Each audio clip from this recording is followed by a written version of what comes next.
Shinky Knecht.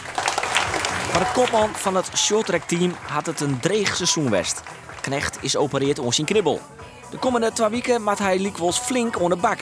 Maar de achtervolgingsploeg maakt hij op de komende wereldbekerwedstrijden in Turijn en Colomna bij de eerste 8 eindigen. En op de individuele afstand kan hij hem ook nog kwalificeren voor de Olympische Spelen. Maar het moet de komende 2 toernooien wel gebeuren. In principe kan ik op alle afstanden wil ik me eigenlijk wel plaatsen, maar als we met meerdere mensen binnen, dan zal het al meestal afstanden moeten laten vallen. Dus ja, dan zal ik wel 400 meter laten schutten. Maar ik ga sowieso eerst gewoon in eerste instantie voor 1500 en 1000 meter. Dames en heren, Daan Brilsma. Daan Brilsma is volslijn fit. Al voel hij vrienden weekend wel even op zijn kont bij een training op de lange baan. Maar Brilsma zei het goed in vorm te wezen. Beter zelfs als vrienden hier. Ja, nou, we hebben de eerste 2 wereldbekers al hand en die gingen heel goed. Ik heb eigenlijk nog nooit zo goed rieden zoals ik nu ben.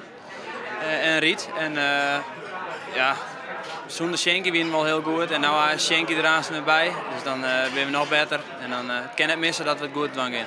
Kriebelt het al wat? Nou, ik maak me nog net zo heel druk. Ik denk dat het allemaal wel goed komt.